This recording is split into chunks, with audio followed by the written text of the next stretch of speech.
2026 সাল, যেখানে একদিকে পশ্চিমা গণতন্ত্রের মুকুটধারী আমেরিকার অভ্যন্তরীণ ভাঙন আর অন্যদিকে মধ্যপ্রাচ্যে এক প্রলয়ঙ্করী যুদ্ধের দামামা। দীর্ঘ 2 শতকের বেশি সময় ধরে যে লিবারেল ডেমোক্রেসি বা উদার গণতন্ত্রের মশাল আমেরিকা জ্বালিয়ে রেখেছিল, তা আজ ধ্বংসের মুখে।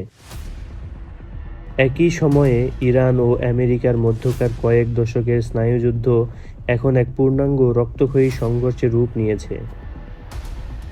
আজ আমরা বিশ্লেষণ করব কিভাবে বিশ্বের সবচেয়ে শক্তিশালী গণতন্ত্র পতনের দ্বারপ্রান্তে এবং ইরান আমেরিকার সংঘাত বিশ্বকে কোন ভয়াবহ ভবিষ্যতের দিকে ঠেলে দিচ্ছে। যুক্তরাষ্ট্রে উদার গণতন্ত্রের ক্ষয়। 2026 সালের শুরুতে বিভিন্ন আন্তর্জাতিক গবেষণা সংস্থা একটি চাঞ্চল্যকর তথ্য দেয়।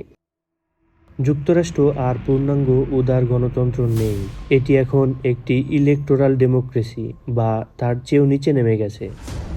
কিন্তু কেন? ক্ষমতার কেন্দ্রীয়করণ। প্রেসিডেন্ট ট্রাম্পের দ্বিতীয় মেয়াদে নির্বাহী ক্ষমতার নজিরবিহীন ব্যবহার চেক অ্যান্ড ব্যালেন্স ব্যবস্থাকে দুর্বল করে দিয়েছে। সিভিল সার্ভিস থেকে শুরু করে বিচার বিভাগ সর্বত্রই অনুগতদের নিয়োগ দেওয়া হয়েছে। আমেরিকা আজ 2 ভাগে বিভক্ত। সাধারণ মানুষ আর একে অপরের সাথে কথা বলছে না, বরং রাজনৈতিক পরিচয়ই এখন বড় হয়ে দাঁড়িয়েছে।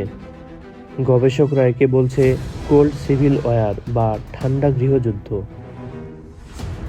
প্রতিষ্ঠানের ওপর অনাস্থা, সুপ্রিম কোর্টের বিতর্কিত সিদ্ধান্ত এবং সংবাদ মাধ্যমের ওপর ক্রমাগত আক্রমণে সাধারণ মানুষের বিচার বিভাগ ও সত্যের ওপর থেকে আস্থা উঠে যাচ্ছে। যখন একটি দেশে আইনের শাসনের চেয়ে ব্যক্তির শাসন বড় হয়ে ওঠে, তখন তাকে আর উদার গণতন্ত্র বলা যায় না। আমেরিকার এই অভ্যন্তরীণ দুর্বলতাই তাকে আন্তর্জাতিক অঙ্গনে আরও বেশি আগ্রাসী করে তুলেছে। ইরান যুদ্ধ, অপারেশন ইপিক ফিউরি। ঘরোয়া রাজনীতি যখন টালমাটাল, তখন বাইরের শত্রুর জুজু দেখানো রাজনীতি পুরনো কৌশল। 2026 সালের 28 ফেব্রুয়ারি শুরু হয় অপারেশন ইপিক ফিউরি। ইসরায়েল ও আমেরিকার যৌথ বিমান হামলায় কেঁপে ওঠে ইরান। এই হামলায় ইরানের সর্বোচ্চ নেতা আয়াতুল্লাহ আলী খামেনি নিহত হন। এটি ইরানের ইসলামিক শাসনের ইতিহাসে সবচেয়ে বড় ধাক্কা। ইরানের পাল্টা আঘাত। ইরান হাত গুটিয়ে বসে থাকেনি। ইসরায়েল ও মধ্যপ্রাচ্যে মার্কিন ঘাঁটিগুলোতে কয়েকশো ড্রোন ও মিসাইল হামলা চালিয়েছে তারা। সবচেয়ে ভয়াবহ বিষয় হল স্ট্রেইট অফ হরমুজ বন্ধ করে দেয়া। বিশ্ব অর্থনীতিতে প্রভাব। বিশ্বের মোট তেলের 1/5 এই পথ দিয়ে যায়। এটি বন্ধ হওয়ার সাথে সাথে বিশ্বজুড়ে তেলের দাম আকাশচুম্বী হয়েছে, যার প্রভাব পড়েছে আপনার পকেটে থাকা নিত্য পণ্যের দামে। এক ভয়াবহ ভবিষ্যতের হাতছানি। এই পরিস্থিতি আমাদের কোথায় নিয়ে যাচ্ছে? ভবিষ্যৎ কি কেবলই অন্ধকার? রেজিম চেঞ্জ বনাম অরাজকতা। আমেরিকা ইরানের সরকার পরিবর্তনের চেষ্টা করছে, কিন্তু এর ফলে সেখানে লিবিয়া বা সিরিয়ার মতো দীর্ঘস্থায়ী গৃহযুদ্ধ শুরু হওয়ার আশঙ্কা দেখা দিয়েছে।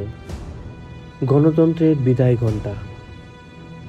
আমেরিকায় যদি এই যুদ্ধ দীর্ঘস্থায়ী হয়, তবে জাতীয় নিরাপত্তার দোহাই দিয়ে নাগরিক অধিকার আরও সংকুচিত করা হবে।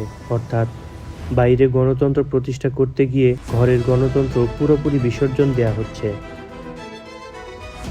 নতুন বিশ্ব ব্যবস্থা। চীন ও রাশিয়া এই পরিস্থিতিতে আমেরিকার একাধিপত্যকে চ্যালেঞ্জ জানাচ্ছে। আমরা হয়তো এক নতুন মাল্টিপোলার বা বহুমুখী বিশ্বের দিকে যাচ্ছি, যেখানে কোনো একক শক্তির শাসন থাকবে না। যুক্তরাষ্ট্রের গণতন্ত্রের পতন কেবল একটি দেশের সমস্যা নয়, এটি সারা বিশ্বের জন্য একটি সতর্ক বার্তা।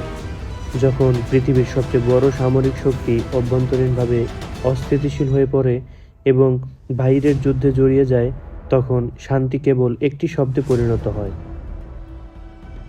ইরান আর আমেরিকার এই সংঘাত কেবল দুটি দেশের মানচিত্রের পরিবর্তন ঘটাবে না, বরং আগামী কয়েক দশকের বিশ্ব রাজনীতি ও অর্থনীতির গতিপথ নির্ধারণ করে দিবে। আমরা কি এক তৃতীয় বিশ্বযুদ্ধের দ্বারপ্রান্তে, নাকি মানবজাতি শেষ মুহূর্তে কোনো সমঝোতায় পৌঁছাবে? উত্তর হয়তো সময়ই দেবে।